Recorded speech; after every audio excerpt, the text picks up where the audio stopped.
Give us about 10 more seconds here till 11:30. Here we go. Good morning, everyone. This is the September 15th, 2020 City Finance Committee agenda. Welcome back from our brief break. And so can we do a roll call vote, Mr. Burdett? Sure. We have Chair Freeman. Here. Council Member Megan Harmon. Here. And the Council Member Alejandra Gutierrez. Don't think she's actually on the call yet. Okay, we'll go ahead and move to item 1, and we'll have someone follow up to make sure she has the correct link. So item 1 is the Finance Committee fiscal year 2020 fourth quarter review. See, Mr. Sewell, you are up, so I will turn it over to you.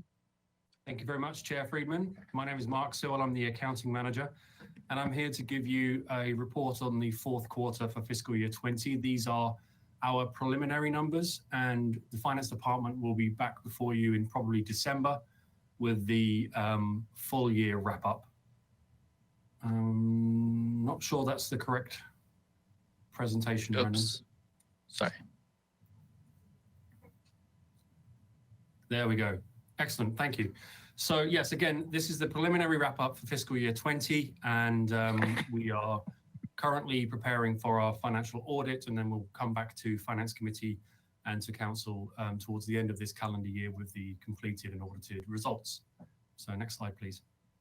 So the presentation outline today, I'm going to cover 5 areas. We're going to talk about the general fund in terms of revenues, expenditures, and then where we think that the impact on those things to the reserves. We're then going to touch on the enterprise funds, and then finally I have a number of adjustments that we're recommending to tidy up our fourth quarter and fiscal year 20. Next slide, please. So what does preliminary mean? Well, these are reasonably good numbers. Obviously, the year did end on June 30th. And since then, departments and finance have been working together to try to make sure we accurately report all of the revenues and expenditures.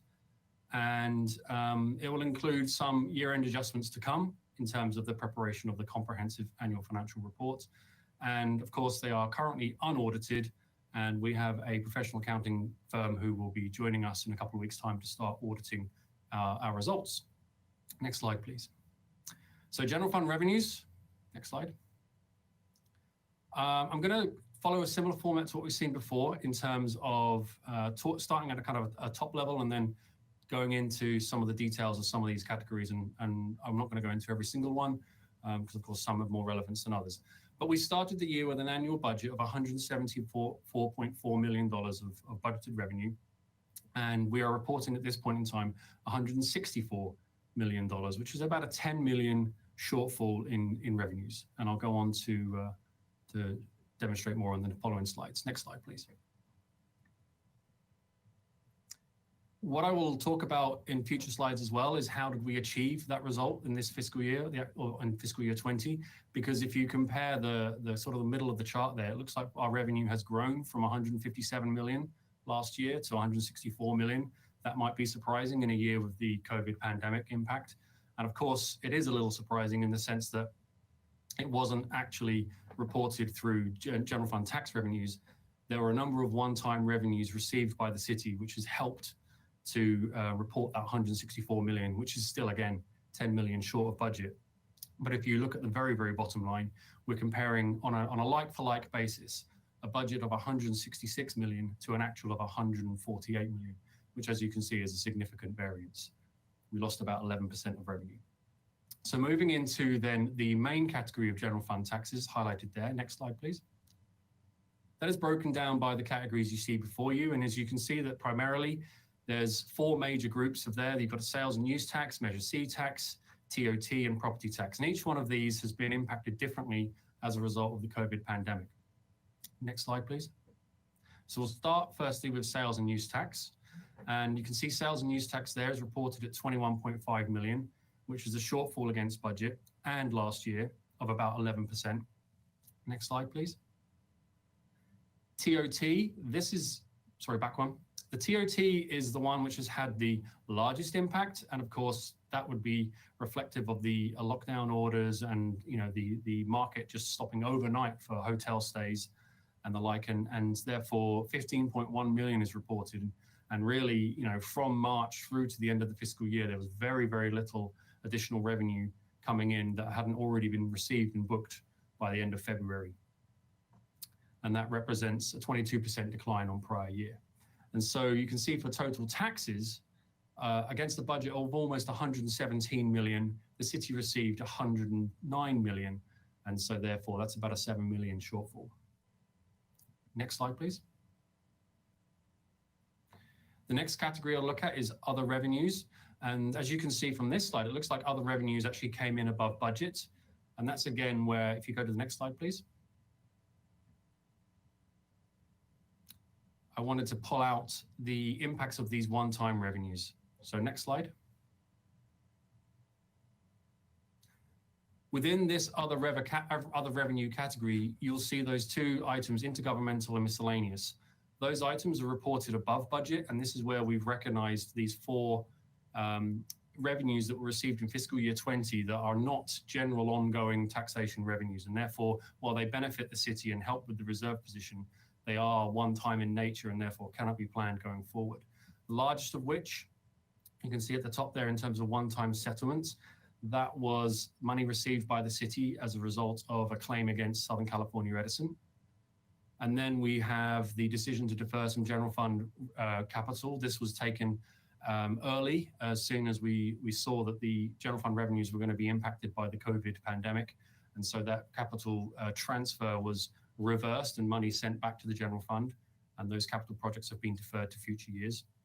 We also received $638,000 of mutual aid revenue that was related to prior year activity.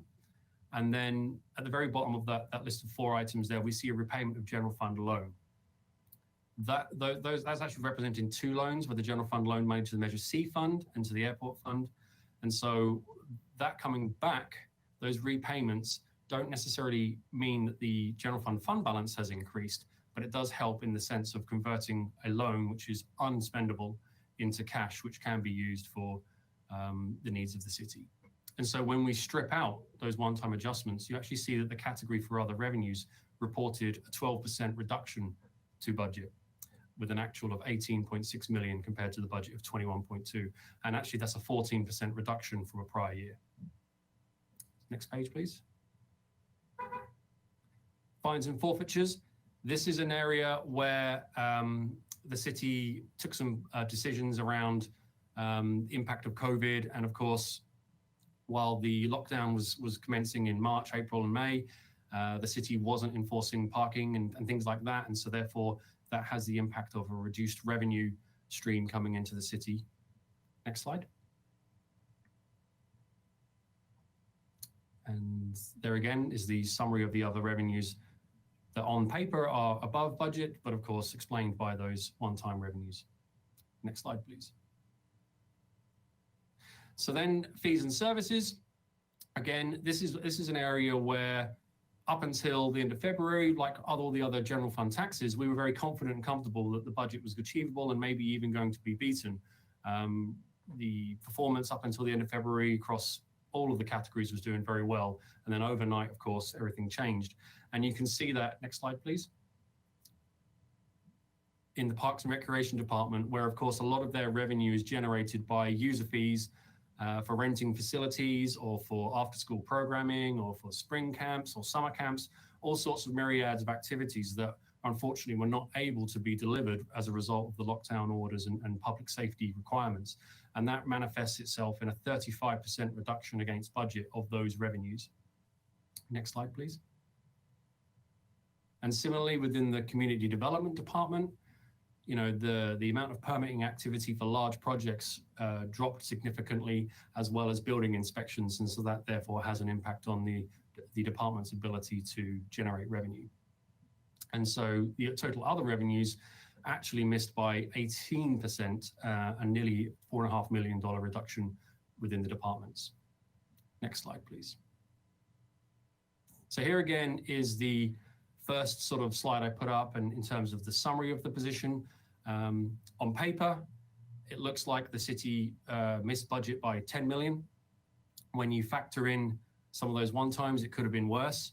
However, luckily we did receive those revenues, and so we are reporting a revenue shortfall against the budget of 166 million and actual revenue 148 million, 11% short. Next slide, please. So there we go. All taxes and department revenues have been hit by COVID. We ended 10 million lower than budget. As I say before, up until middle of February, end of February, there was confidence that the budget revenues were achievable. And the budget shortfall would have been greater, but for those four items that I've talked about. Next slide. Moving on to expenditures then, and of course, I didn't mention it on the previous slide. If we can just jump back, one of the ways in which we've mitigated a lot of the impact of these revenues is that department expenditure savings have achieved about 6.2 million. That's the bottom point there on that slide.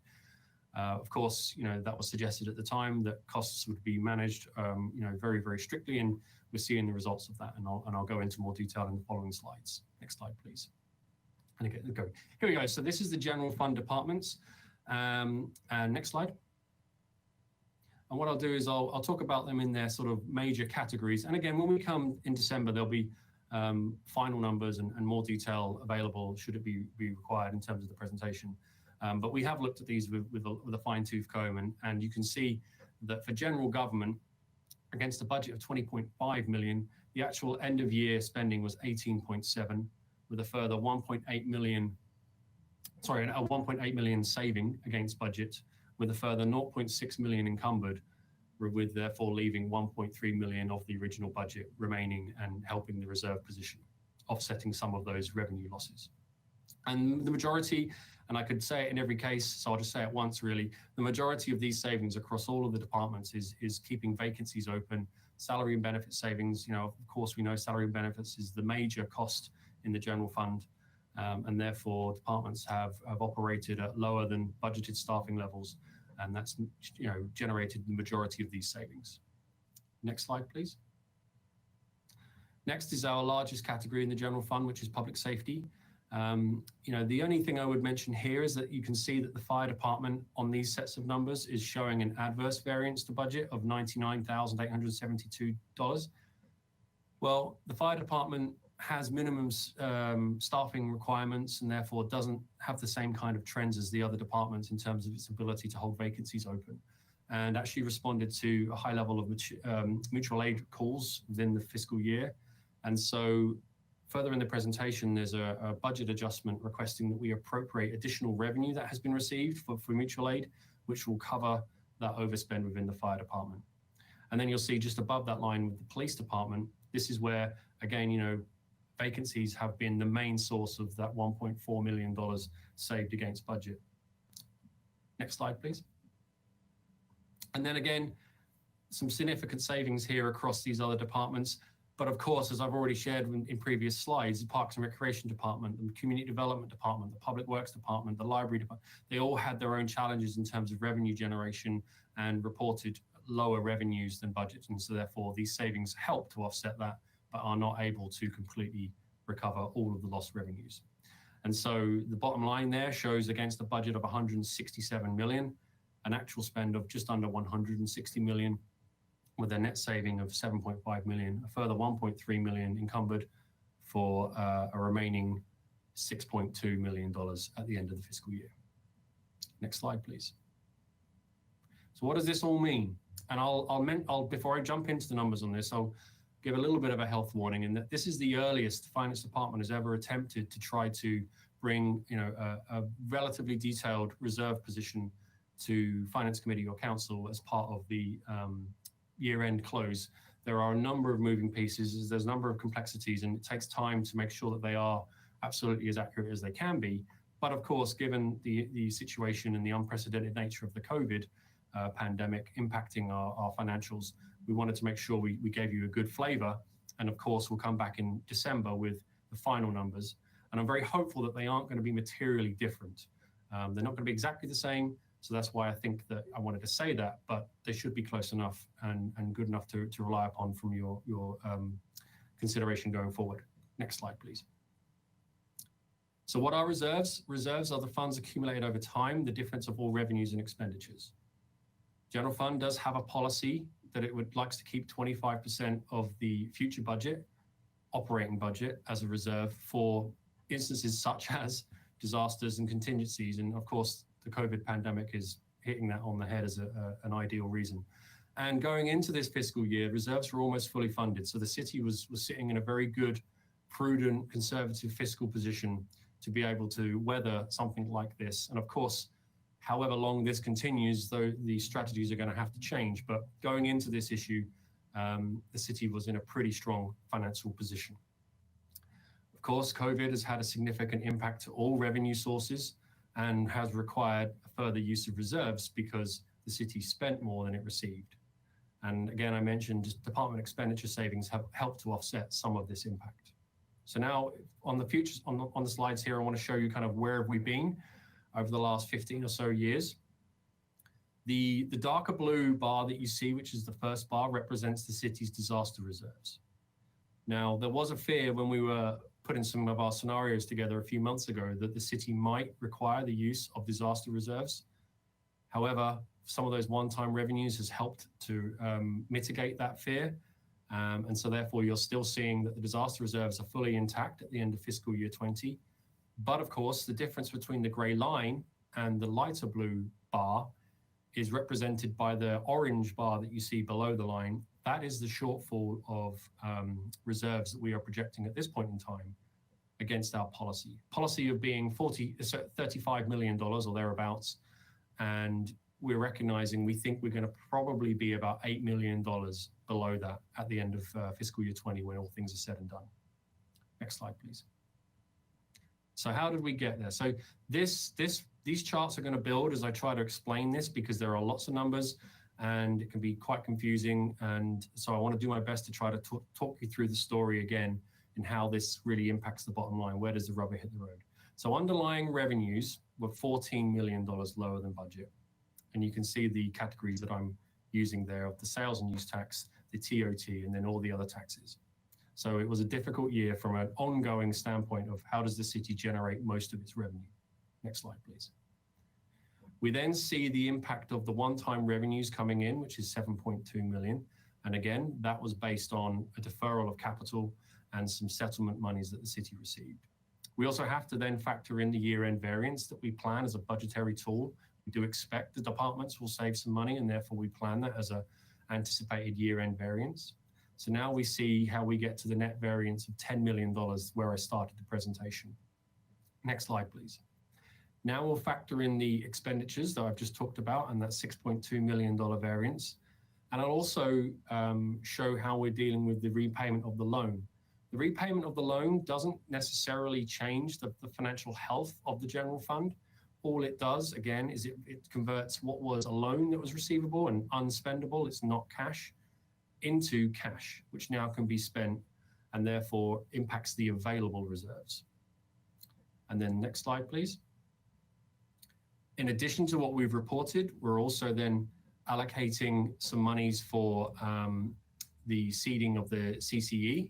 And this was previously discussed at council. And so therefore that's got to be committed towards the fund balance as well as encumbrances, which leaves us to a preliminary use of reserves of about $6.7 million. So if nothing else, I've talked about obviously lots and lots of numbers. If the one thing that we can remember from what we just said so far is that the impact to the general fund as a result of fiscal year 20, when we were doing very well and then the COVID pandemic hit, is that the general fund is going to use about $7 million of its reserves. And it already started the year with a 1.5 million hole, and that's why we were talking about the 8 million on the previous slide. So now this final piece that jumps in is, well, this is what it could have been. And I just say this because there are some one-time revenues and there's a lot of uncertainty going into fiscal year 21. And of course, we're already 2.5 months into fiscal year 21. Had the city not received those one-time revenues or deferred capital, then the use of reserves in the general fund would have been nearer to $14 million. And that's on top of the starting position of being 1.5 down. So the city would have gone into disaster reserves at the end of fiscal year 20 but for those revenues. Okay, next slide, please. And so then here is a table, which again, these numbers will be slightly different when we bring you back the final numbers in December, but I'm hoping they're not going to be materially different. And it shows you that basically the upshot of all of that is that we'll be sitting with $26 million, which is about an 8 million below policy. And you'll see there's some slight changes in the disaster and contingency requirements there, and that factors in the basis that we already took a decision to reduce the fiscal year 21 operating budget, and that plan was adopted as part of the budget, where the 5% cuts were taken, et cetera, et cetera. And so that reduces the requirement for the policy just a little bit, but we still think we're going to be about $8 million below that at the end of fiscal year 20. Next slide. And then projecting where we think we could potentially be at the end of fiscal year 21. And of course, this now really is crystal ball stuff. But if we assume that we hit the budget that was adopted, which includes a further use of reserves of about 2.7 million, I think it is, then you can see that final bar over to the right-hand side would show at the end of fiscal year 21, the city would be nearly $11 million into its reserves, which would be a worse position than has been in the last 15, 20 years. You can see it in 08, if you look over to the left-hand side of the chart there, at the worst of the Great Recession, as it was called, the city dipped into its reserves by $10.1 million.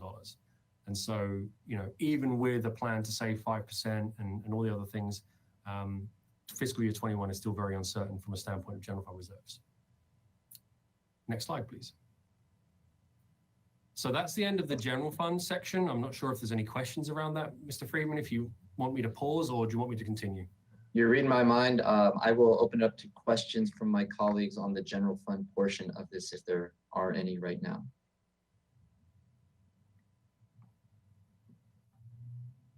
Hearing none and seeing no lights on, Mr. Sewell, go ahead and continue on to enterprise funds, please.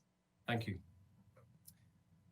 So don't worry, enterprise funds, I don't have as many slides on these because, of course, there's probably a little less to try to explain in terms of some of the impacts, certainly with regards to the reserve position, which I know is of key focus in terms of the general fund. But nonetheless, they're still very important funds in our city. And so we'll go over a number of the enterprise funds. Here you see a table which shows 4 of the funds. Next slide, please. I want to just sort of pick out 1 or 2 here. And so solid waste fund, you can see that we actually report these with the revenues and expenses on the same line, because unlike the general fund, each enterprise fund is actually responsible and required to finance its own operations through its own revenue generation. And so therefore they can be looked at more like a business in the sense of comparing their performances. And so you can see here with the solid waste fund, I want to just highlight it because I believe this one may change as we continue to refine where our transactions need to be and journals need to be posted as we're still completing the fiscal year. But that nonetheless, as was presented in the interims, it's looking like the enterprise fund for solid waste has a excess of revenues over expenses of 2.17 million at this point in time, which is a favorable variance of 1.6 million. Like I say, I think that will probably be a little less favorable when we finalize the numbers and do all of our checks and balances, but I wanted to share that with you on here. Next slide. Water fund, this is the largest enterprise fund, and you can see that actually revenues are reported lower than budget with savings in expenditures. And, I think like all enterprise funds and general funds, the water fund was impacted by the COVID pandemic in the sense that, a lot of its commercial customers couldn't trade literally overnight. And so therefore that's a volume of water that wasn't able to be sold. But again, like other enterprise funds and the general fund, decisions were taken to try to rationalize and reduce spending. And the attachments to the report go into more detail about the specifics of the revenues and the expenditure variances. And again, when we come back in December, we'll have a full detailed report. Next slide, please. These are the other 3 major enterprise funds. I want to just draw out the airport fund as well for discussion here. Next slide, please. The airport fund is showing a favorable performance both in terms of revenues and expenditures.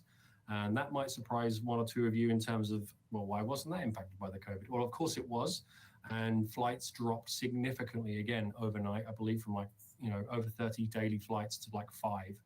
However, the airport fund, as part of the CARES Act, received an FAA grant, was successful in requesting and receiving a grant for about $9.5 million to sustain its operations. And $4.5 million of that dollars has been booked into fiscal year 20 and shows within that 25.5 million. So of course, if you do the quick math and take 4.5 million off of that, then the revenue would be 2.5 million worse than budget, and actually there would have been a use of reserves for the airport fund. And so of course the airport department are continuing to monitor that, and no one knows exactly when things will get back to normal. However, there is another 5 million of that CARES Act funding, which is currently allocated and anticipated to be used as part of the fiscal year 21 operations to maintain the solvency there at the airport. Next slide, please. And then finally, waterfront. Again, waterfront makes a lot of its revenue from a discretional standpoint, in the sense that it's parking and it's the use of its restaurants to where it gets a share of the proceeds. We may as well also be looking to adjust the revenue in the waterfront, because they are recognizing all revenue from tenants, even though they haven't received it, because some tenants have taken advantage of, and quite rightly, it's their prerogative, of the deferral of rent. A number of the concessionaires took that advantage, and of course that all will hopefully be paid in the future. But we might well need to take some kind of a prudent view on whether we need to adjust the revenue regarding the ability for folks to do that going forward. But again, they've got significant savings in expenses to try to mitigate, and actually, in this case versus budget, they had a year where they used fewer of their reserves than they had planned to, by just about $1 million. Next slide, please. And that concludes the brief overview of the enterprise funds. Again, take any questions, or I'm happy to just keep going on to budget adjustments. So any questions from my colleagues on the enterprise funds at this point, before we get into recommendations and adjustments? Seeing no one click on, if you would proceed to, Councilmember Gutierrez. No, I'm good. Thank you. Oh, okay. You can continue. All right. If you would continue on to the proposed adjustments, Mr. Sewell. Thank you so much. So next slide, please. So I've spared us all the joy of going through probably about 40 different individual budget adjustments. However, they are included in the council agenda report. They're listed as attachment 3. And typically these are items that when we get to the end of the fiscal year, we just need to make sure that we have the appropriate council authority to adjust for the final adjustments needed to close the books. But what we do like to do is bring those that impact the general fund. These adjustments are not included in the numbers that I've already shared with you. And so in regards to the general fund, actually, it's going to reduce the reserve position. It's going to actually be an increase in the expenses. However, these are requirements we do need, adjustments we do need to make. And I'm happy to just sort of talk you through them briefly and take any questions if you have any. So the first one there listed as adjustment A is actually, again, part of the plan citywide to look at what we were doing as we were going into the uncertainty of revenue generation and with the pandemic. The IT department and the fire department discussed the need for a particular capital project that had previously been funded to upgrade some computer hardware at Fire Station 1, and decided that actually what would be able to be done, this was pre-funded by the general fund to the IT capital fund. And so it was decided that that would be put on pause, and in the meantime, that money would be returned to the general fund. And so therefore, we need to transfer those between funds. And that's the first line there for $124,000. The second adjustment, adjustment B, this is a recommendation from the city's auditors, and we support it here as staff, that we actually close one of our funds. There's a fund the city has had for a number of years where it provided pension benefits to former employees who work within public safety. And when I say former employees, I think these people left the employment probably about 20, 30, even more 40 years ago, prior to CalPERS. And so a number of people elected to stay within that pension plan. That pension plan has no assets of its own and is funded every year by the general fund. And so therefore, the most appropriate way to treat it is to basically include it within the general fund. And so this adjustment here, it funds the old fund, it gives it enough cash for us to be able to close it. And then on an ongoing basis, the general fund will continue to budget pension payments to the remaining recipients. Next slide.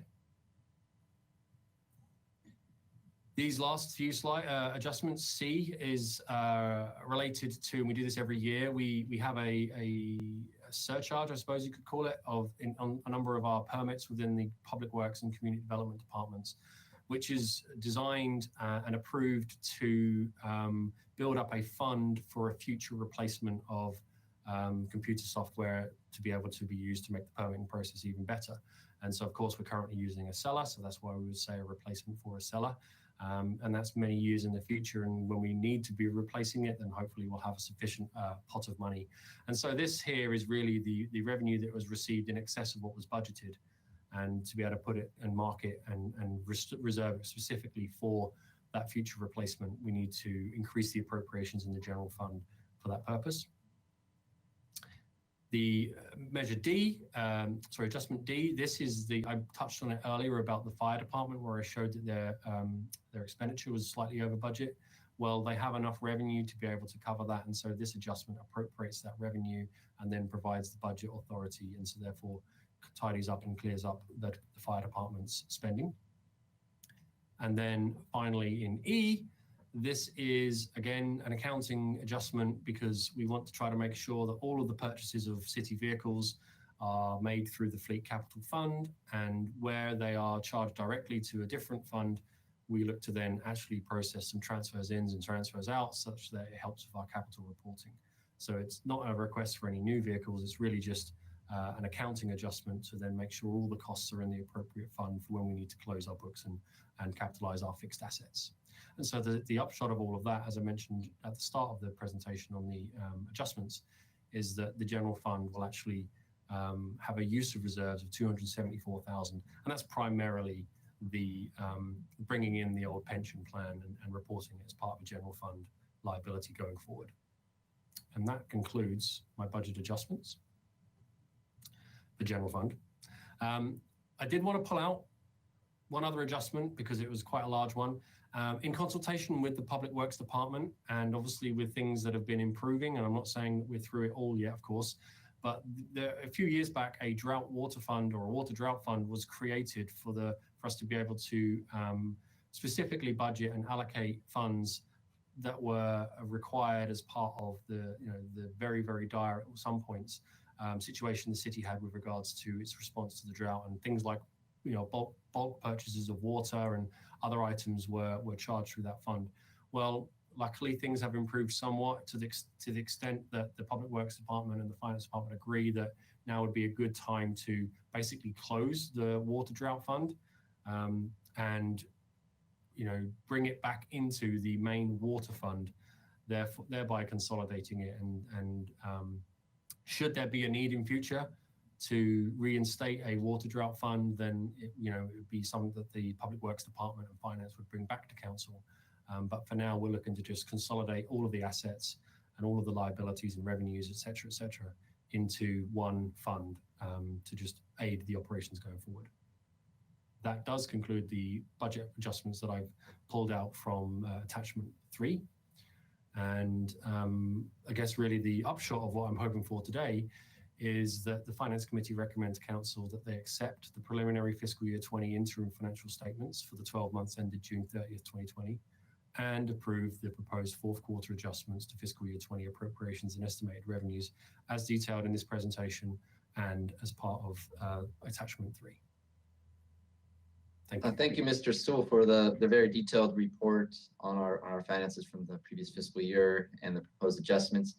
Before I open it up to my colleagues for either a motion or questions or comments, I do want to see if there's any public comment on this. Mr. Baudet, is there any public comment on this item?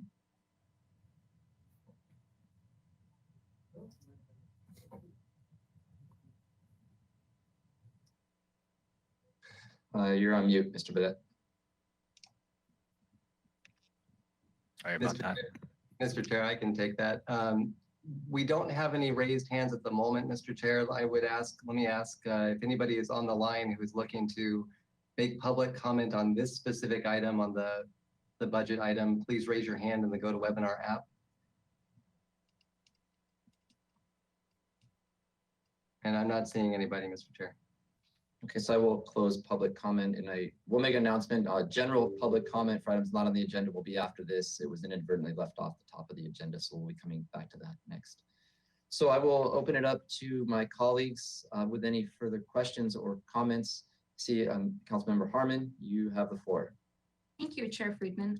That was really very thorough and incredibly helpful for me. Thank you, Mr. Sewell, for getting a sense of where we are. I just have one sort of broad question. I'm wondering if you could pull back a little bit and give your assessment maybe of where we ended up versus where we were sort of predicting we would end up at the beginning of the pandemic. I mean, I know early on we were making predictions of 30% revenue loss, and by predictions, I mean sort of saying worst case scenario. And I want to know if maybe you can just speak to that a little bit, whether even, obviously bracketing the one-time monies, but have things been a little better than expected, a little worse, or is that maybe that's not relevant at all? But just, it occurred to me. So anything you have to say on that would be much appreciated. Sure, Chair Freeman and Councillor Harmon. Yeah, first thing I would say is that I think my initial response is that we, as a city, didn't get it far wrong in terms of the expectations about where we finished, right? I think that clearly there'll be ups and downs on specific categories because it's very, very difficult when no one in the world had ever been through anything like it at the time. So, again, what I'd say is back in February, and as we were beginning to look at going into the details for the budget for fiscal year 21, all of the projections and forecasts were looking pretty good. The budget seemed like it was going to be achievable from most, if not all, of our revenue categories. And at that time, the Treasury manager, I think, was sort of signaling that maybe we could see an extra million and a half in general fund revenues. Now, of course, what happened was everything got shut down. And then we ended the year with a significant revenue shortfall. And on our major tax categories, about $13 or $14 million less than budget. I think that's what I would kind of try to kind of have people remember is that, yes, we've ended up with a use of reserves projected of around $8 million. There are so many moving pieces in that, of course, because expenditure savings impact things and all that. But our major category revenues were hit very, very severely. And in fiscal year 21, and we'll know more as we get through more months and we get more information from the state and other agencies around how our major categories are going. Unfortunately, there's a bit of a lag on that. We can't really say too much until we get almost 4 or 5 months into the year before we're really sure to know whether our assumptions are close for fiscal year 21. So I don't really want to project too much more because who knows how long things will be where they are.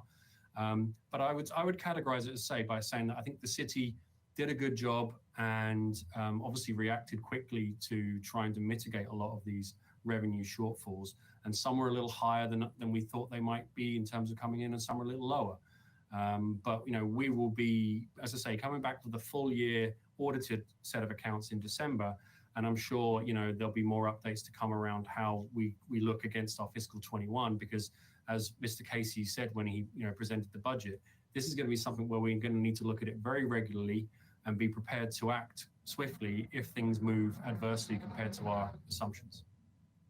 Okay, thank you very much. Well, I am so grateful for your work, the work of our whole finance department in moving the city through this crisis. It's, as you say, absolutely unprecedented, and the impacts, the budgetary impacts in particular, are simultaneously monumental and somewhat unknowable. So truly, my sincere thanks to all of you. We have an amazing group of people that are doing heroes work. You all don't necessarily get all of the appreciation you deserve in there working with the numbers, but it's in many ways the engine of our city institution. So my sincere thanks, and I would be very happy, Chair Friedman, to move the staff recommendations. Great. Thank you for your comments and for making the motion. I'll open the floor to Councilmember Gutierrez. If you'd like to make comments or second the motion, now would be the time.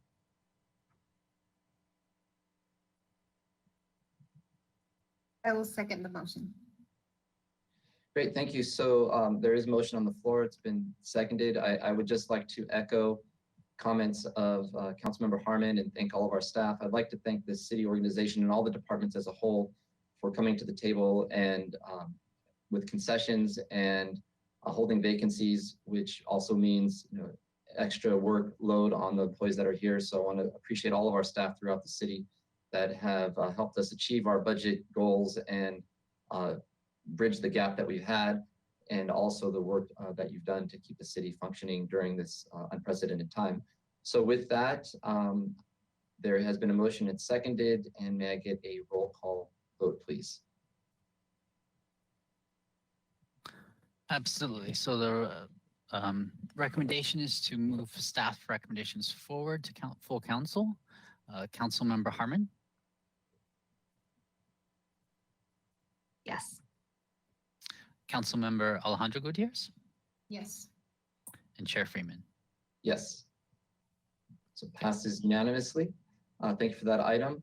Before we go on to item 2, I apologize. I neglected at the beginning of the meeting to call for general public comment for items not on the agenda. So I will open that up. Mr. Ford, is there any public comment for items not on the agenda? I'm checking that, Mr. Chair. If anybody on the line is here to speak on items not on the agenda, please raise your hand in the GoToWebinar app.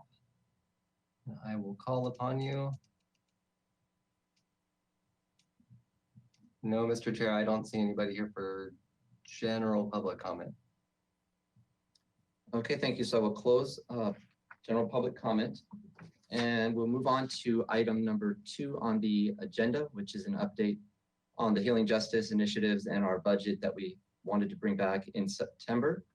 And before we begin, I just want to, as a reminder of why this item is here in September, as part of our budget deliberation process, the full council back in June, we had a number of items that we considered that we supported, and some of them were budgetary in nature.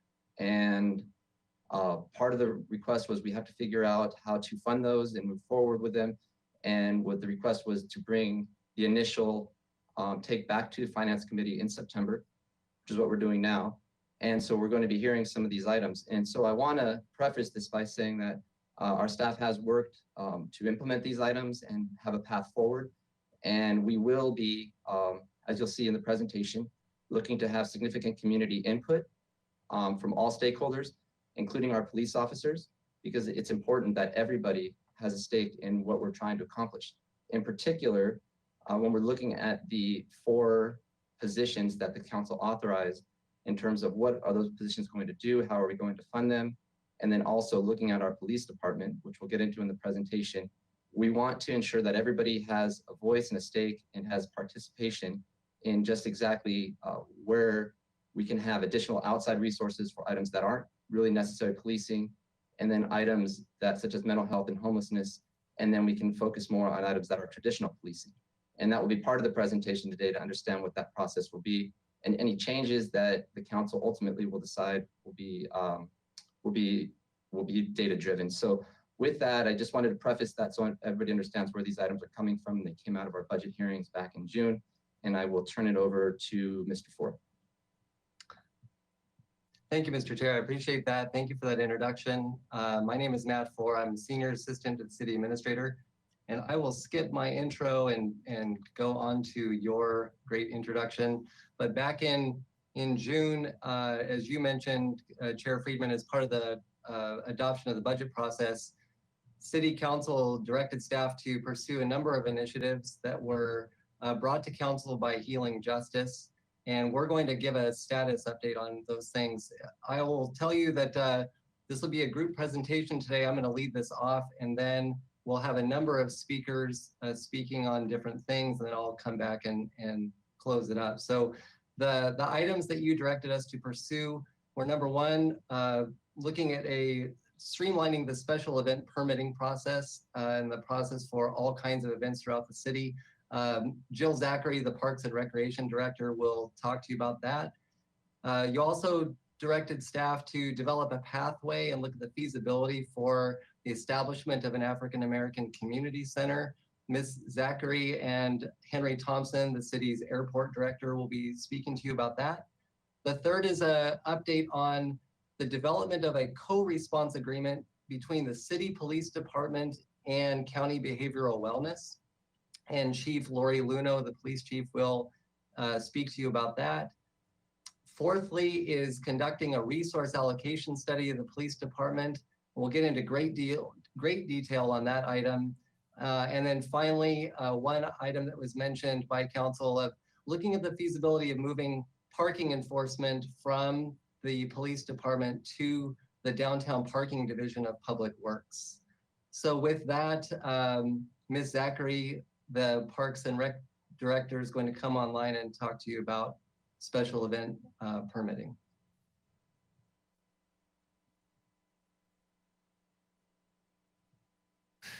Chair Friedman and council members, this is Rich Hanna, Recreation Manager. I'll be speaking on behalf of Director Zachary today. Just to give you a quick overview of where we are at in streamlining the special event permitting process. The city actually currently permits 178 special events each year and on an annual basis. So as part of this process, the Parks and Recreation Department was already under an initial review to streamline our processes as it related to parks, beaches, and adjacent areas for special event permits. And through this process, we've expanded that to look at a more comprehensive and expanded citywide special event processing. As part of this process, not only did we reach out to other cities of similar size and in coastal locations, similarly like San Diego, Carlsbad, Santa Monica, and Santa Cruz, we also put together an interdepartmental team to start reviewing the permit process and developing recommendations to streamline the process, both for the event organizer and to create efficiencies within the city's organizational structure. With all of this, the goal is to bring those recommendations back to the Ordinance Committee in October and then into City Council also later in October. Next slide, please. So some of the recommendations that have already been developed and went to the Parks and Recreation Commission was a way to improve internal communication and coordination. And there's several ways that the process is moving forward to achieve that. The first is there'll be a recommendation that special event permitting process citywide is housed in the Parks and Recreation Department, and the special event coordinator that works in our department will play the lead for all special event applications that come in. And then the second part of this is that we'll leverage online applications, specifically the Acela technology that's already available to the city. So our special event coordinator will work with special event organizers to enter a single portal for them to start their permitting process. Throughout that process, other departments will weigh in and provide their professional expertise. All of that information is stored inside the Acela module, and then it's an easy way for us to report back to the event organizer to keep them up to speed on their event permit process, but also for a way to staff to make sure that we've closed all of the necessary loops and we have a permit that we can officially provide to the event organizer. And lastly, as we go through this process, is to clarify guidelines and procedures for new and returning event organizers. One of the benefits that we've understood using Acela is that for a returning event organizer, they can actually clone their event. So the work they do year over year can be cloned. It requires them to go in and make some simple edits to their previous application and then resubmit, which should save both the event organizer and the city staff team a significant amount of time in processing their repeat application. And then for a new event organizer, one of the things we wanted to make sure we did was have an initial point of contact, not multiple contacts throughout the city. So they'll have an immediate point of contact with the Parks and Recreation Special Events coordinator. They'll be able to understand their process. We'll be able to check against other dates that are already held in the city for other events to make sure there's no duplicative bookings or events that overlap. And once they feel comfortable to enter into submitting their permit application, they'll be directed into the Acela portal and they'll process through just like every other application. So those are the key recommendations that we've started to work on. They'll be coming back to the Ordinance Committee in October. And at this point, I'd be willing to answer any questions or turn the presentation back to Mr. Four. Thank you. Any questions on the park streamlining or the special events streamlining permitting process from my colleagues? Seeing no lights on, we will continue on. Thank you, Mr. Hanna. Thank you.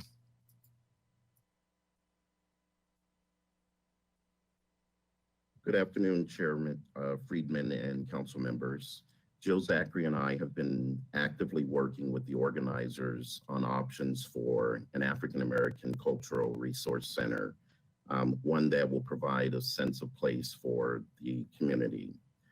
Significant time has been focused on establishing a vision for this center, and we've been taking a look at things like space requirements, ideas for programs and services, staffing needs, formation of a 501c3, and partnering and fundraising options for the organization. While they're looking for an immediate solution, we've been talking with them about establishing potential short-term, mid-term, and then a permanent solution for this center. Currently, they are setting up a capital campaign, and they're waiting to hear back from private developers on a proposed opportunity there. So while this is a significant effort, we do feel that progress is being made and that we are moving in the right direction to try and establish a center that meets the needs of the community, both in the short term as well as in the long term. And with that, I'm happy to answer any questions you might have. Any questions from my colleagues on this particular item?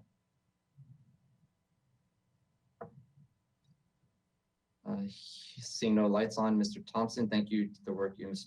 Zachary are doing on this, and we will continue on to the next item. Thank you.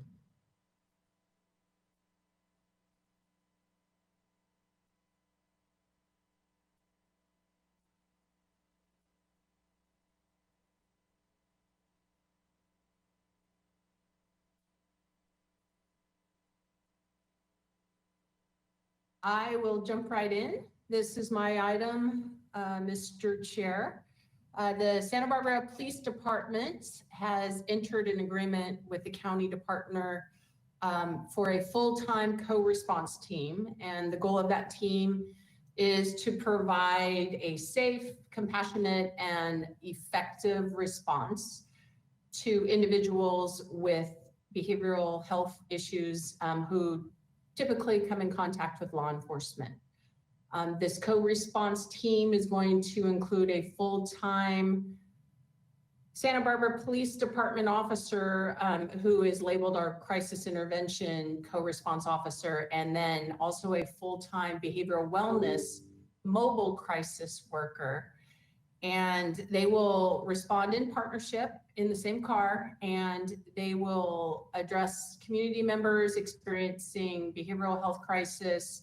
And some of their interventions can include evaluations, referrals to mental health or substance use disorder facilities. They will be skilled at de-escalation of situations, as well as be a referral and a linkage to individuals that need services and ongoing follow-up in our community. So the goal of that is to potentially prevent some incidents that require a law enforcement response in the future. So I'm excited to say to date, we have already taken action to create and post that job description internally within our organization. We had a quite a few people interested, I should say, and we are conducting interviews today in partnership with County Behavioral Wellness to select our full-time officer that will be assigned with their mobile crisis worker. And I do have to acknowledge, I really want to thank the Director of Behavioral Wellness, Alice Gleghorn, who has been super motivated and enthusiastic to get this partnership moving forward. But that is my update today. Thank you, Chief. I do have a question just on the co-response selected in the fall. When would we expect this to actually go live? Would it be in the fall as well once the officer is chosen, or is there an amount of training that goes into it? What tentative timeline? I apologize, and I neglected that response, but we are in a position where we have some people coming out of training, hopefully in the next month. So I expect within the next months, we will get that up and running full time. We have been operating part-time in that way with some grant funding that we've been able to put different people in that role. And we have quite a few officers that have that basic crisis intervention training already. But I think this is going to be something that's going to be benefit. We're adjusting the hours of this team and days off to match what our busy times are in the city, our busiest times from the calls that would be best addressed. But this also creates a force multiplier with the other two teams in the sheriff's jurisdiction on the South County. So we will all support one another to the best of our abilities where the county needs the services the best, or most, I should say. Well, thank you. And just that's an important point too, is that there already are two of these teams out there for the county. So we're going to have a third on the South Coast, which is a major benefit for those experiencing mental health issues. I see Councilmember Harmon, you have the floor. Thank you, Chair Friedman. Thank you so much, Chief. I'm so excited about this, and I know this is an effort that you've long been a huge supporter of. I'm just so grateful that you have been able to bring it forward, and I know it's a big lift, so really, really appreciate it. Just a couple of questions. First, and I apologize, this is my own confusion on how co-response works, but is the co-response officer a social worker who rides with the police officers, or a trained police officer who is trained in social work processes?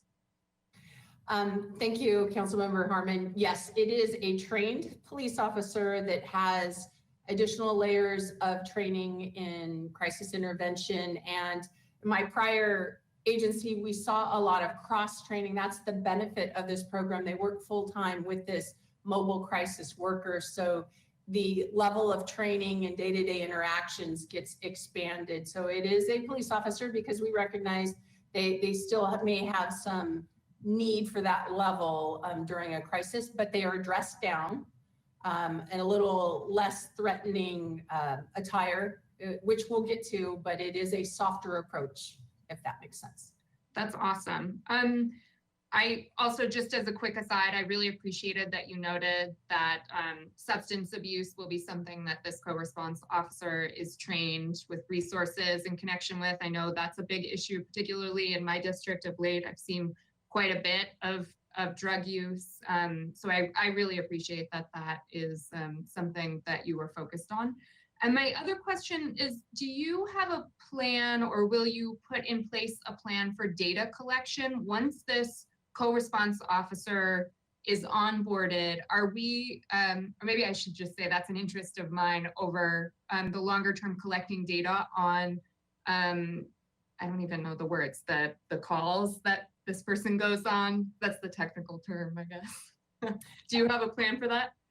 Absolutely. We recognize that that is critical as we move forward. We're very interested to see, so far we already have assessed that having one person assigned and partnered, the little that we have, it reduces these types of calls by maybe 30 minutes. So having that county access really speeds up our ability to keep resources in the field. So there's great, as we know, more and more grants should be coming out. And the point I want to make too, we recognize that we as a county will benefit if we're keeping the same data. So it's not my overall program, but I speculate we'll get to a point where there's more of a steering committee and everybody's collecting the same data. We're working together so we can better support our community and recognize those data points that are essential, I think, as we move forward. Awesome. Well, I'm again really excited about this, and thanks to everyone involved. Really, thank you. Of course, thank you. Councilmember Gutierrez, you have the floor. I probably missed it, but how would this officer, is it a grant that it's going to be paid for, or, I'm just curious on how it's going to be funded. Is it one of the positions that will be cut off if a grant disappears? How is that going to work?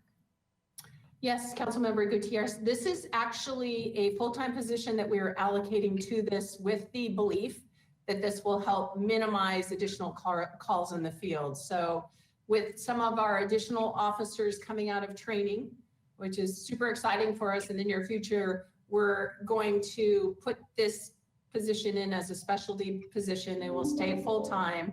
And the expectation is that will be a resource to help manage the day-to-day activities, take away from the patrol responses as they are at this point, make us more efficient. Yes, they're very much needed. I'm really excited for this position in particular. Under your organization chart, where would this position be? Who's going to be supervising this specific position? Is it going to be directly, from the captains, or can you give me a little bit more explanation? Yes, Councilmember Gutierrez. So all of our patrol officers are supervised by sergeants, and then we've got the structure, lieutenant. So this is one, because it's attached as the patrol function, will be under Captain Todd Stoney's command, and likely be under Lieutenant Kushner, who oversees our restorative team and our special response, our street crimes unit, which is Sergeant Dijon, who has most of our resources for dealing with some quality of life issues. So it will be embedded with that collective team as a whole. So they'll be able to look at challenges more complexly and respond appropriate. Perfect. Thank you. That's all. You're welcome. Thank you, Chief. Excellent questions. And I too want to also thank you for your leadership on this, as well as Behavioral Wellness Director Alice Gleghorn. This is a major step forward for our department and how us as a community are going to be addressing mental health and those experience in mental health crisis. So I thank you for your efforts and your department, as well as behavioral wellness, and look forward to this being implemented in a little over a month from now, hopefully. Thank you. Thank you, Chief. And next up, we have Mr. Four going to be presenting on the process for data collection. Yeah, thank you, Mr. Chair. So the last couple of items, two more to cover. The big one is that council requested staff to undertake a resource allocation study of the police department and to really use fresh eyes, take a look at everything that the police department does across all of its different functional areas, and try to determine, of all of those activities, what could be performed by an entity or an individual outside of the police department structure, whether that's with another city department, with another, with the county, for example, or a nonprofit. And then also, as you mentioned, Mr. Chair, council would be willing to look at even creating up to 4 additional positions, whether it be mental health services or social services or code enforcement, to help with that transition from the police department to a third party. And so, so staff has put together an RFP to engage a consultant to help us with that resource allocation study. And I just wanted to go through the different components of that with the Finance Committee, because we are ready to issue it and begin soliciting proposals formally. So the focus or the goals of this study are a couple. Number one is to focus on police department resources or to focus police department resources on the performance of what we're calling essential police services. So what is essential? What are those types of activities that really are appropriate and should remain either primarily legally, because there's a legal charge, or organizationally where council and believes that those are appropriate to stay with the police department. So of those activities, those that are essential would remain with the police department, but we really want to get our arms around that definition. That's a really critical definition of what is an essential police service. So on one side of the ledger, we have that column, the essential police services. What we then would be looking at is everything else that has been determined not to be essential, and to that end, to what extent or to whom can we transfer that activity, as I said before, whether it be another city department or a nonprofit or Santa Barbara County or another entity that we haven't thought of yet. So the deliverables for this study then to get at those two goals are first to define essential police services, and most importantly, to conduct public engagement around that definition.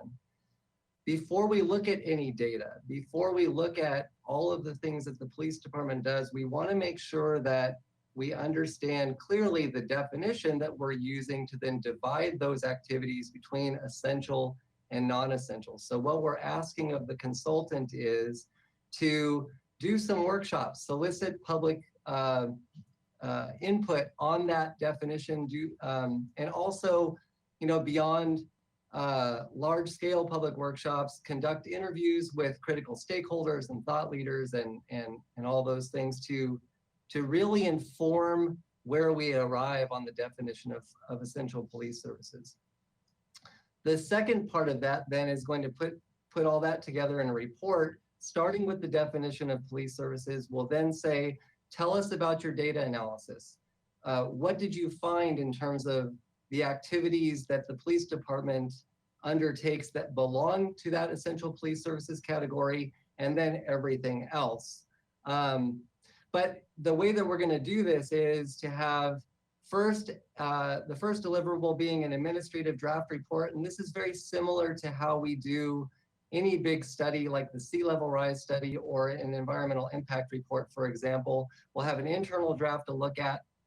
Then we'll take that internal city comments, turn that into a public review draft that we'll put out for public review. And at that point, we'll be doing more public engagement. We're asking for 2 additional workshops to solicit public comment on that draft report and the recommendations contained therein. And then finally, to take those themes and the things that we heard in the public comment period and incorporate those into a final draft, a final product that then comes to council. And I'll talk a little bit more about each of the components of that report. So I spent a lot of time on the definition of essential police services. That's the real critical starting point with the public engagement that goes with it. The second piece then is the data analysis. We're getting to putting activities into those 2 categories, essential and non-essential. We'd like the consultant to tell us about the interviews with stakeholders, what they heard with internal city employees, external community stakeholders, and a wide variety of opinions. We're then asking for the consultant's recommendations for how might we shift those non-essential activities in the police department to another entity, and whether that be to another city department, to the county, for example, if there might be a price tag that goes with that to have the county do that, or a secular or religious nonprofit, for example, or another agency. But we're asking the consultant to tell us to whom should we be looking to shift that non-essential activity, and to give us the considerations therein, including the next bullet point, the financial implications of these recommendations. And so in some cases, there may very well be a cost savings associated with the transfer of a non-essential activity from the police department to another group. And in some cases, there might be an incremental cost to transferring that activity, but we're asking the consultant to put that together. The other piece in the RFP that we have asked is for two things. The first is where there's precedent for this shift, where this shift of similar non-essential services went to somebody outside of the police department, tell us some case studies where it's worked. So we have some precedent to fall back on and have some assurance that if we try it here, that would work out.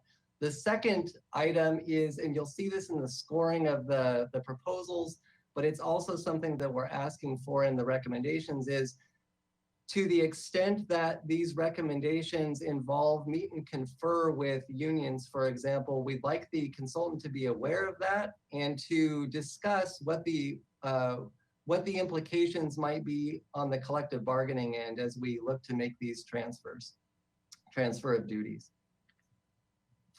Let's go to the next slide here.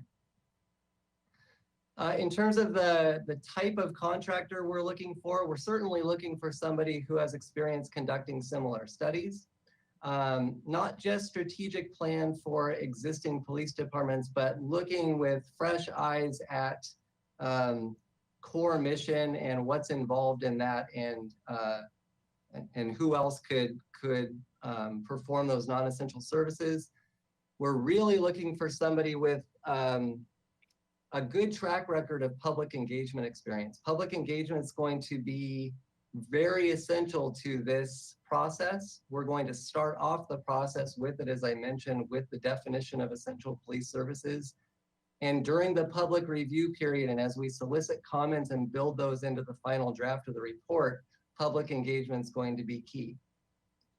We're looking for a contractor that certainly has a track record of completing work on time and on budget. The timeline for this study, so we'd like to have it delivered in the spring of next year so that you have it in time as you make choices about the budget for the next fiscal year. So this can inform your thinking. And then finally, communication skills, written, verbal, making presentations to community, engaging different types of groups of people in different forums using different methods and means. We'd like a contractor that really has robust communication skills in a variety of different modes.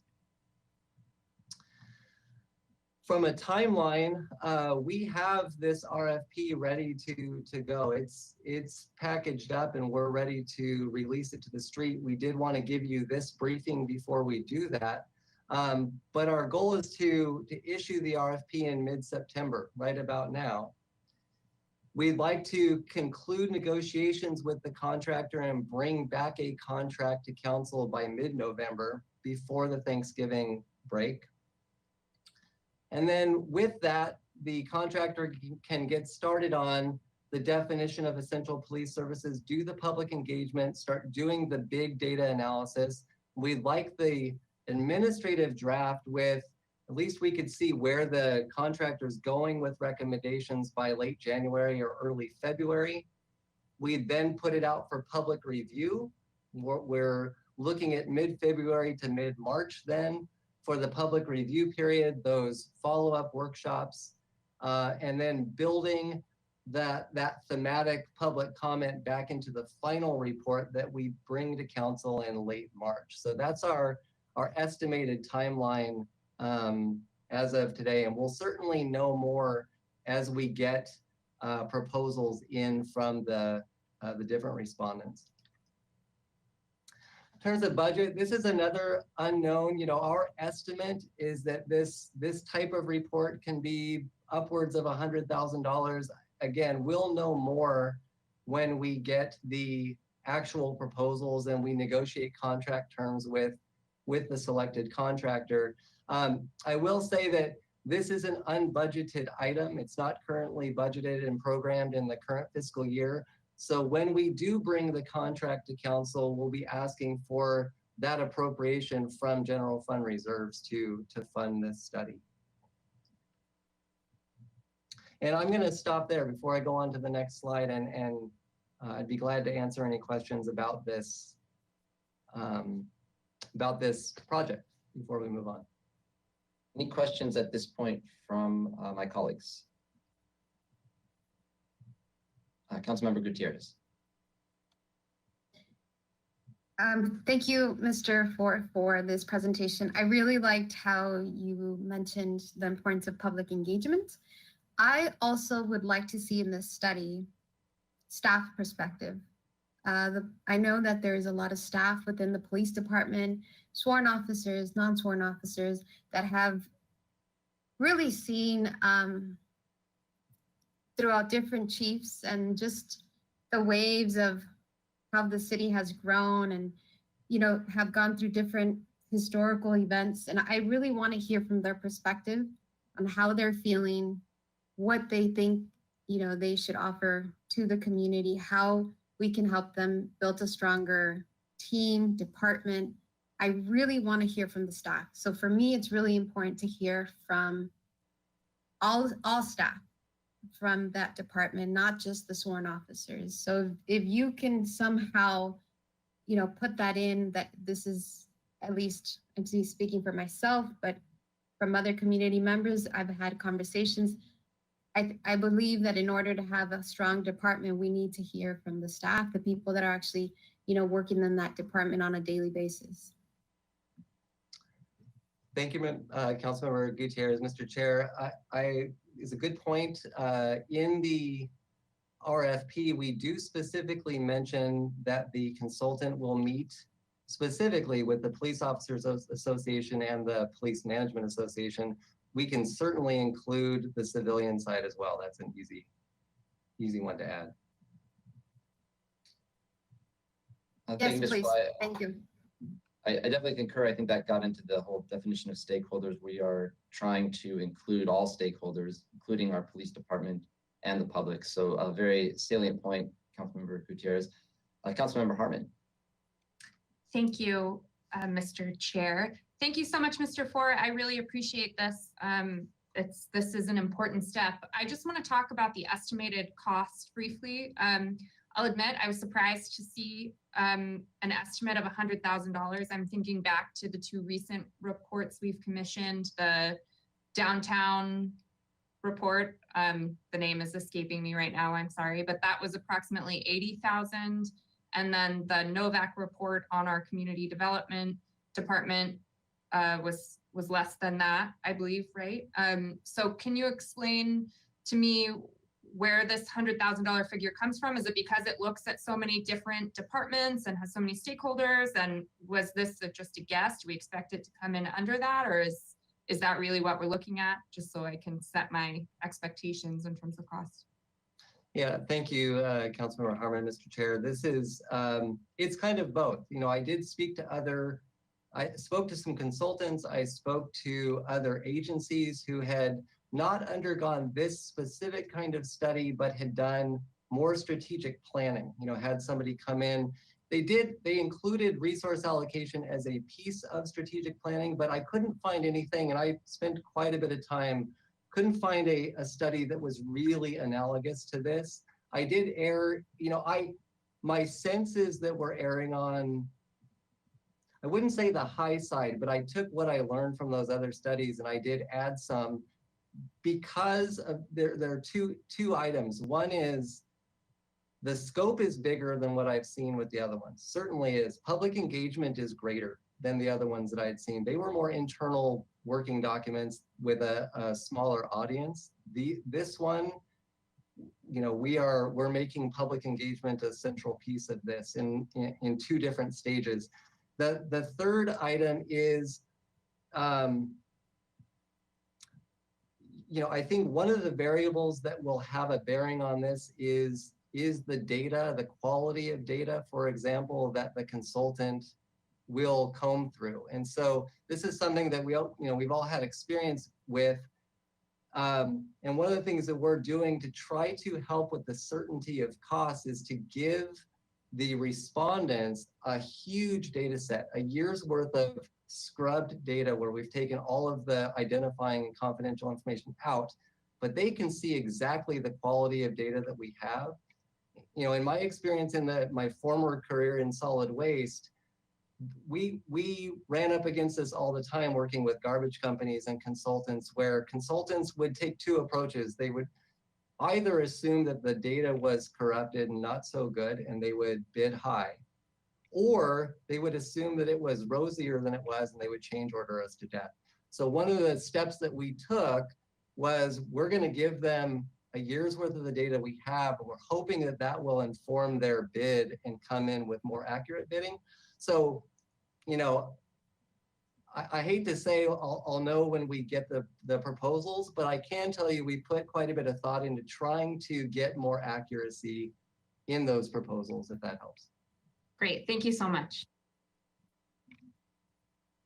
Thank you, Mr. For that. And I believe there's one more item that you wanted to address before we open it up to public comment. Yes, Mr. Chair, thank you. Just one last item. There was one final item that was discussed by council, which was looking Sorry, at.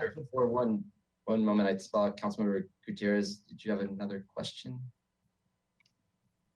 It's more of a comment, just real quick on my last suggestion. For me, it's really important to hear about staff morale, because in order to have a strong department, we need to have, a morale that is up. So I really want to know about the staff morale. I just don't want to pay that much amount of money, and I was really surprised to see the amount as well, like Ms. Harmon. So for me, it's really important to hear from staff morale. That's why I said sworn and non-sworn officers. I really want this to really take this opportunity to have a clean start and to improve, instead of taking this as criticism or exposing the police department. No, this is a way for us to really support and start fixing the things that we need to fix. Thank you, Councilmember Gutierrez.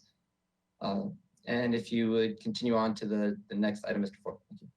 And thank you, Mr. Chair. It's just briefly, the last item that we were given direction was to look at the feasibility of and what it might look like to transfer parking enforcement from the police department, to the downtown parking division of Public Works. We did look at that. That is an item that's subject to meet and confer. We did reach out to the Police Officers Association. They have very respectfully declined to undertake that at the current time under the current agreement, but it's certainly something that the city can revisit in 2022 when the POA agreement expires. So it's something that's on our list, but it will be coming in the future, and we'll approach that in the future with the POA. Thank you, Mr. Ford, for the presentation. So at this point, we have asked questions, so I'm going to open it up to public comment for these items. And Mr. Ford, if there's any members of the public that wish to speak, now is the time. Thank you, Mr. Chair. Let me just get myself ready here. And if you could see how many members of the public have raised their hands. Perfect. And I'm going to ask Mr. Beaudet to take the screen back. And so he's going to run the timer and I'll do public comment here. So we do have a couple for those who are in the GoToWebinar app. If you'd like to speak on this item, please raise your hand. I do see some folks with their hand raised. The first is Athena Tan. Ms. Tan, I'm going to unmute you and then you can unmute yourself and begin speaking.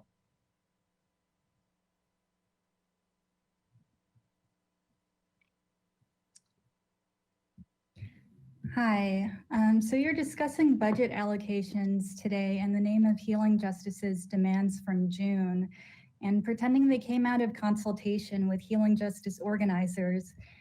But those organizers either had no opportunity to be part of a substantial ongoing conversation, or they weren't consulted at all and actually opposed some of these specific allocations.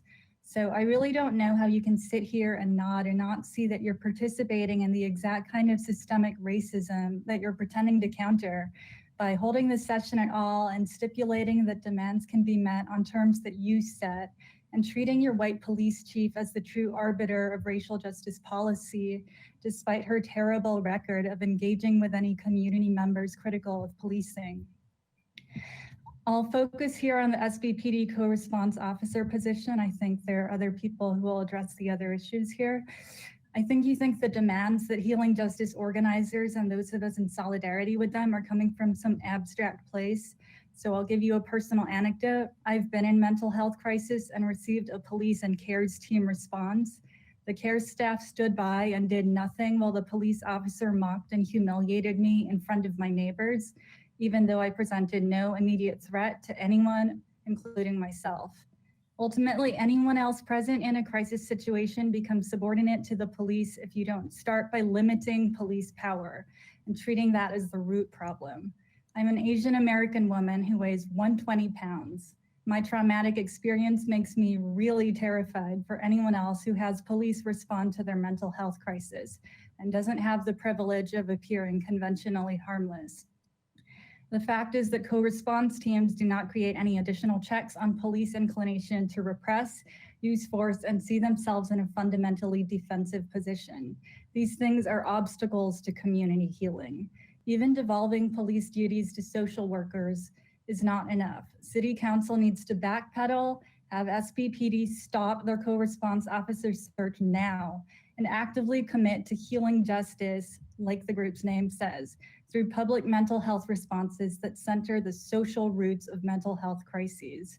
We need to see you listening to community organizers more than you are listening to the police whose take you've been prioritizing all this time. Thank you. Okay, our next speaker will be Eve Sanford. Ms. Sanford, I'm going to unmute you. You can unmute yourself and begin speaking.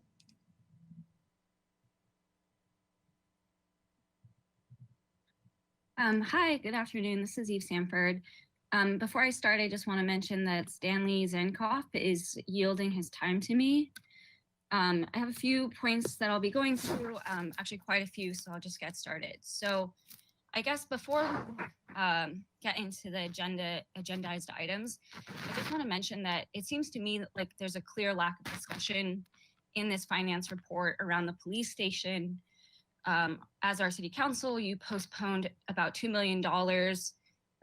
It was stated pretty loudly and clearly during previous council meetings that the police station is not a community priority. And so I think to take that serious, we should have more initial discussion of it, either in this meeting here or soon thereafter.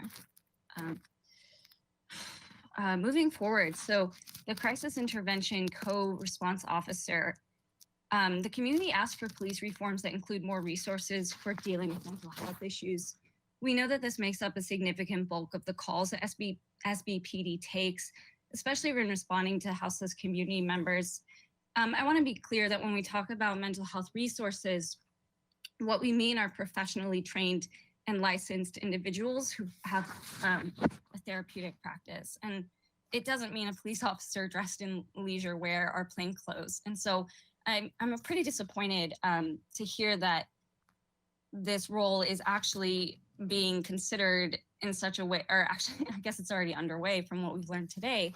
But I'm pretty sure that our community did not mean simply hiring and changing the role of one existing police officer, changing their title to response officer when we're talking about meaningful mental health resources. I also am disappointed in the lack of transparency to our community about this job description. It doesn't sound like it was public. It doesn't sound like it was discussed. Actually, sorry, I know it wasn't discussed or shared with leaders of Healing Justice. And it also wasn't shared with our very own community commission that oversees policing, the Chiefs Advisory Panel. And so again, I'm concerned that this job description isn't aligned with some of the community priorities that have been discussed in this ongoing discussion around reforming our police department. And then lastly, I'd also like to hear an update on the restorative court liaison role that was originally proposed in the original police department budget for 2020 to 2021. I'm not sure if that role was maintained or transformed into something else. And then lastly, bringing in someone from the behavioral wellness department, the second mobile crisis worker that will be working with this police officer. Again, I'm concerned that instead of reforming our current police department, we're just shifting other mental health resources towards the police department. And I want to make sure we don't pull from existing community resources, but that we actually talk about what type of new roles we need inside of the current Santa Barbara Police Department, even if that means shifting away from traditional police officers that we currently use. Lastly, moving on towards the RFP, I'd like to formally request that SBPD and whichever staff members are working on coming up with the scope of this RFP meet with representatives of Healing Justice and the Chief's Advisory Panel to review the request and the scope of the RFP to make sure that it's aligned with community requests and needs. Again, when we're discussing the scope of an RFP, I want to make sure that we are budgeting enough time and resources towards the community engagement to make this process truly successful. And with regards to the budget of this resource assessment and the cost, I just respectfully remind you that this entire scope and the cost of this project is less than 0.0002% of our police department budget. And then I'm concerned that the police union wouldn't even come to the table to discuss parking enforcement. And as someone with a background in transportation, I want to mention that this movement towards moving traffic enforcement and parking enforcement away from police departments is a first step in the direction of preventing harassment that occurs, often referred to as driving while black, where members of our community are pulled over on the basis of the color of their skin and oftentimes harassed, and those kind of incidents escalate. So this isn't just a small request, this is a significant reform. And the fact that our police department wouldn't even come to the table when we have so many community members who've invested so many hours into meeting with city leaders to discuss policing is extremely disappointing to me. And with that, I'd like to end my comments. Thank you.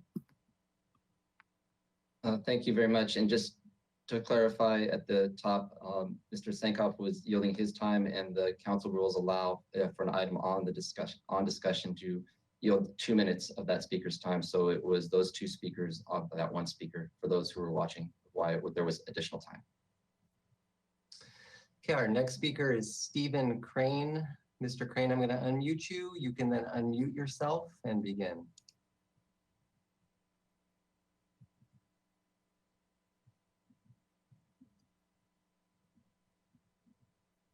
Looks, Mr. Chair, like Mr. Crane put his hand down, so we'll move on to Chelsea Lancaster. Ms. Lancaster, I'm going to unmute you. You can then unmute yourself in the GoToWebinar app.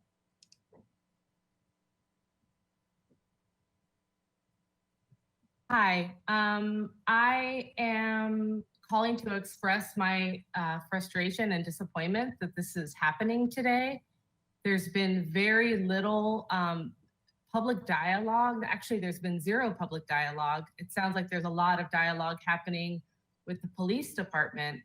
But we have been in meetings with various folks, and nobody mentioned that this was happening today.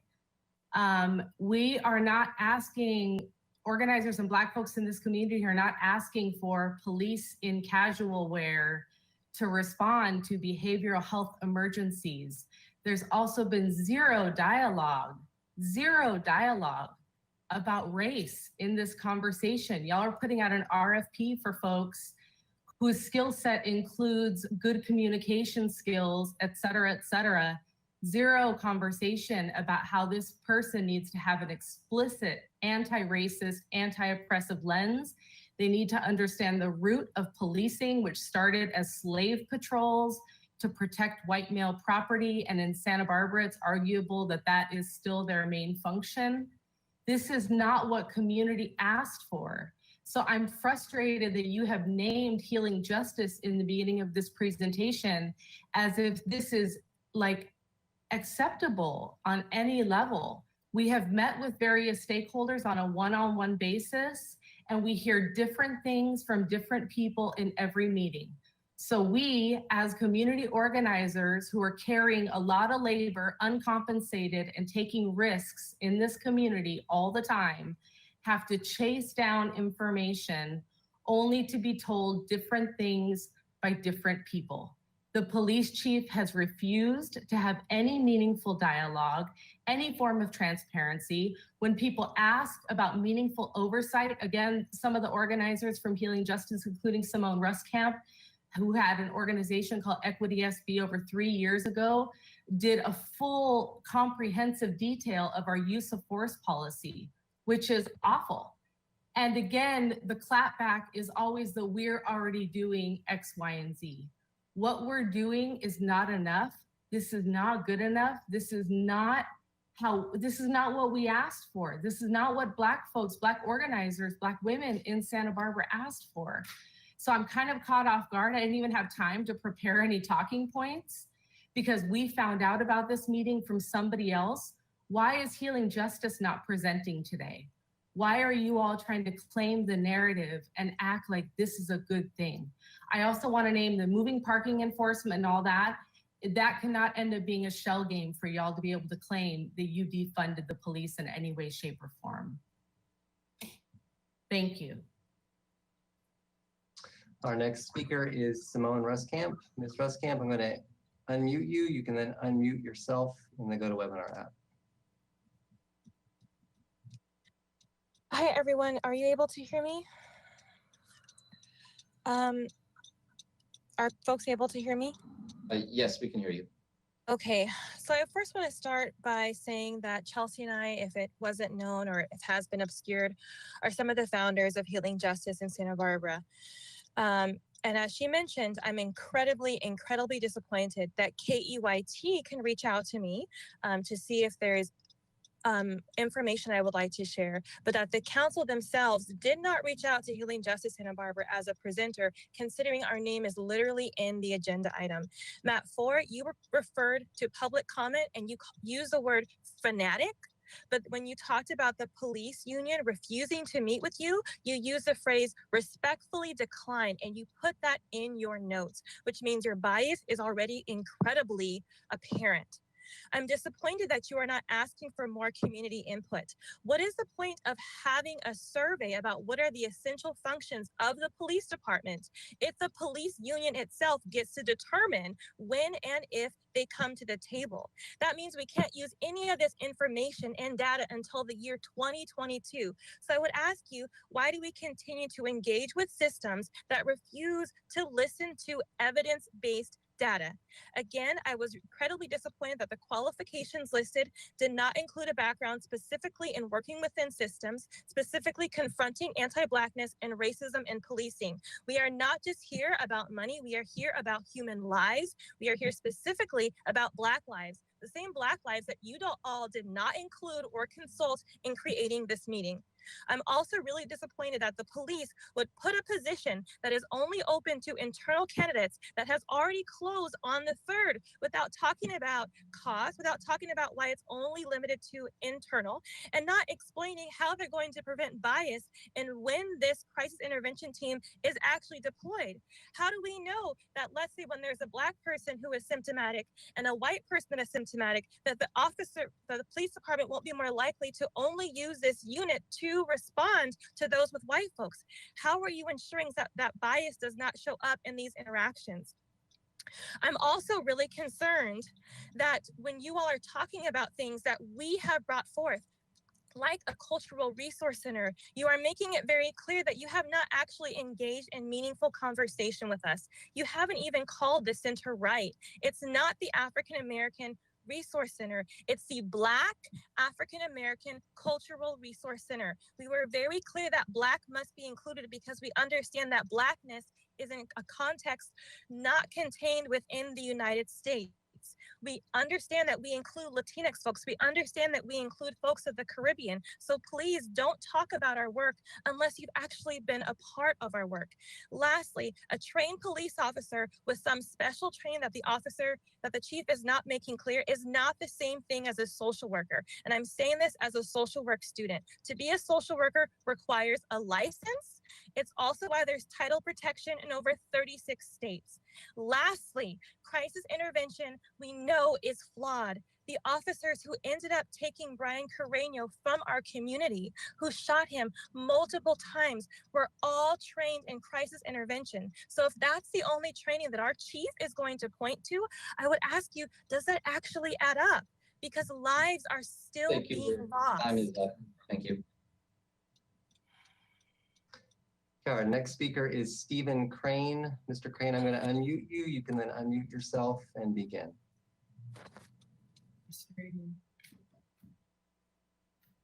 Wild, y'all. Wild. Stephen Crane, if you... Looks like he lowered his hand, Mr. Chair. I don't see... Oh, well, no, he's back. All right. Mr. Crane, I'm going to try one more time. It shows that you're self-muted. If you can unmute yourself on the GoToWebinar app.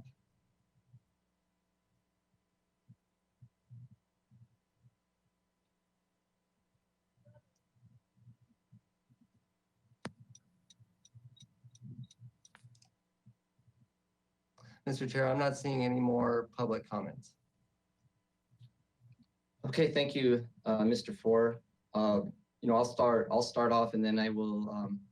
Do you have any questions first, Ms. Councilmember Gutierrez? Go ahead with your questions, and I'll start on comments afterwards. I have a question for the chief. I want to know about the HEAP grant, because I know that there was an officer that was there part-time that was through this HEAP grant. Can you explain about the HEAP grant and what that officer used to do, and now with creating this new position, what are we going to do with that HEAP grant? I mean, what are you guys going to do with it? Yes, Councilmember Gutierrez, the HEAP grant is being administered through our community development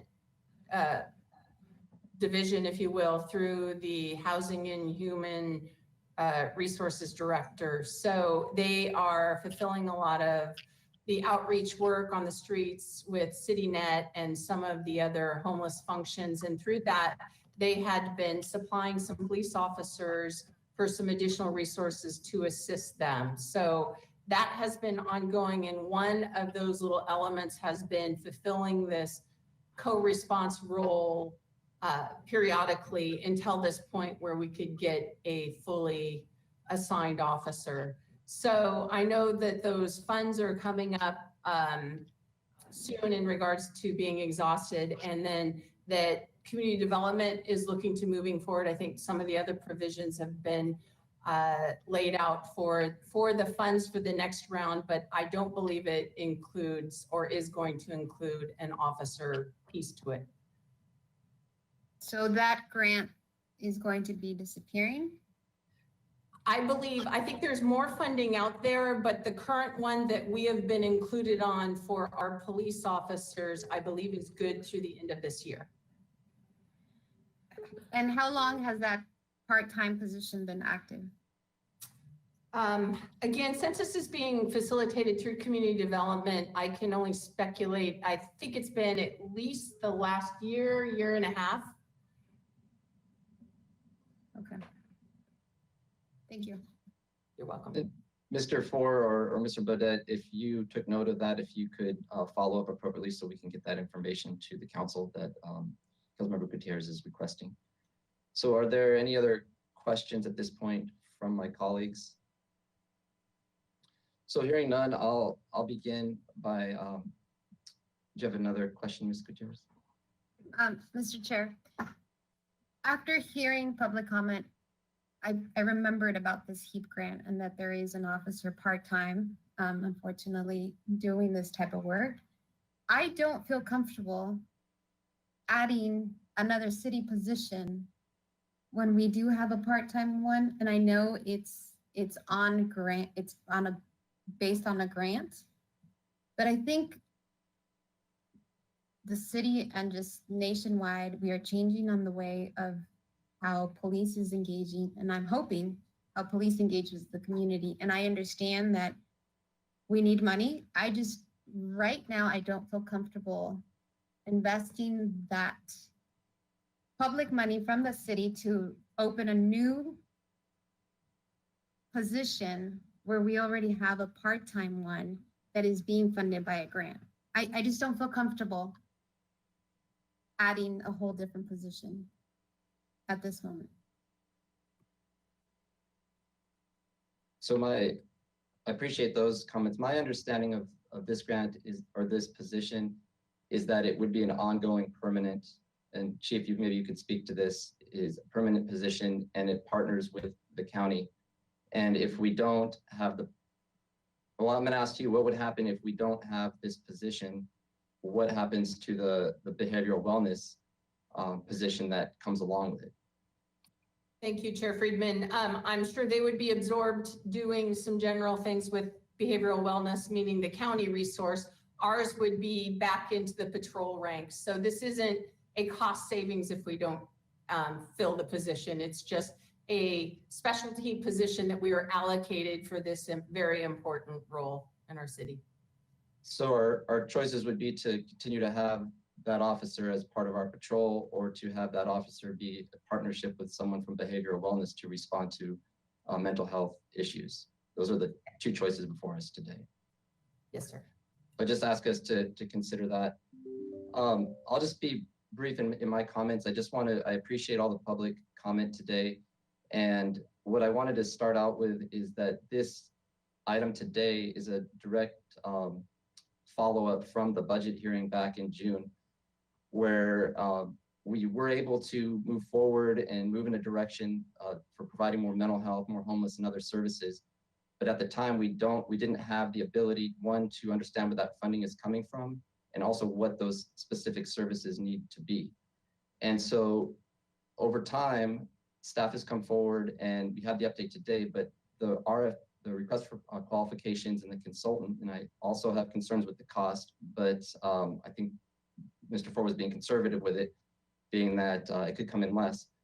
But the reason for going out with the consultant is to do many of the things that were mentioned today. Chiefly among that is that there will be public engagement at the beginning on defining the terms with all stakeholders, healing justice, public at large, and our police officers, and then define what those terms are, go out and do a data analysis so we understand where we can shift resources that aren't essential policing functions that would be more appropriate with many of the things that were mentioned today, such as mental health, homeless services, or other types of services that fall to the police right now, that the police shouldn't be doing those. And I think in many cases, the police would agree with that. So that's the purpose of the report, is to get that data so we can, as a community together, can make informed decisions, and then come back and say, what are other communities doing? Where can we get the funding from that? And make those informed decisions as part of next year's budget. So that's the history behind it. And that's why there's the public engagement at the beginning of that process coming up. And then there'll be public engagement when the report comes out again. And we can always strive to do more and better early on outreach, and we will make a commitment to doing that.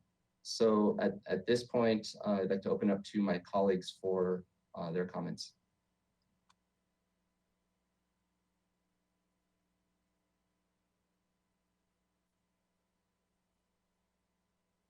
Councilmember Harmon. Thank you, Councilmember Friedman, or excuse me, Chair Friedman. Yes, I will start by acknowledging and really appreciate the comments, the public comments that were made, and as well that folks were not aware of our Finance Committee meeting. I will take that on and commit to, as Chair Friedman said, doing better to get the word out about our scheduled meetings in every way that we can. I think I've also heard from the folks who spoke at public comment that that further policy discussion is necessary on these issues. I would just remind everybody that our purview in this meeting is actually really limited. We're talking about budgetary updates. It's a finance meeting. And for me personally, how I approach Finance Committee is to really try to stay focused in that way, and to really be sort of laser focused on the budget. So with the caveat that further policy discussion will both be necessary and certainly occurring at council, I would remind everyone as well as to say to staff that it's my expectation that these items will come to, many of these items, if not all of them, will be coming to full council for a really robust discussion and consideration.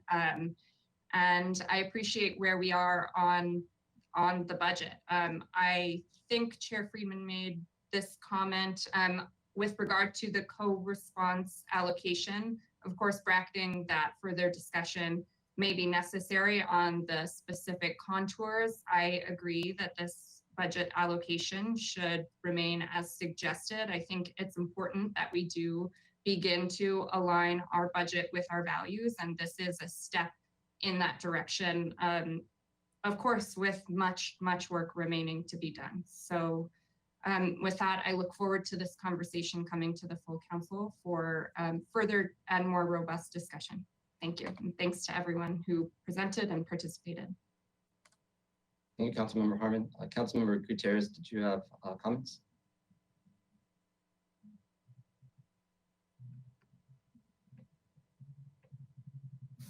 I think the last thing that I have to say, I'm really surprised that the public did not know about this agenda item, because I know that the police department has an outreach person that does media releases, and I do feel like, you know, the organization of Healing Justice, who we've been in communication with, should have been on that media release or one of the organization's priority to get this information. So I just would have really liked to encourage the police department, the chief, to make sure that in the future, agenda items like this are, you know, a priority, that the word gets out there in a timely manner. Okay, thank you. And we will do a better job as a city. We have the commitment from the three of us today to do that for future items. And we will make sure that as part of the community engagement process that will occur as well. And to Councilmember Harmon's point, the final report would come back to the full council, as well as Finance Committee and full council for discussion before any implementations. And then also those would be part of next year's budget discussion. So there is going to be a lot of public participation in the coming months before any changes were made, and especially as regards to this is a tool for next year's budget discussions, which will be public meetings and such. So Mr. Four, in terms of these items today, do you need to have any votes or actions from us today to move on these, or what are you looking for from direction from Finance Committee? Thank you, Mr. Chair. I think we heard good input from you. There's no action to be taken on this item. This was receiving a report, but I heard your comments loud and clear on what you're looking for in this study. Thank you, Mr. Four. So with that, I will close this item. And is there anything else to report?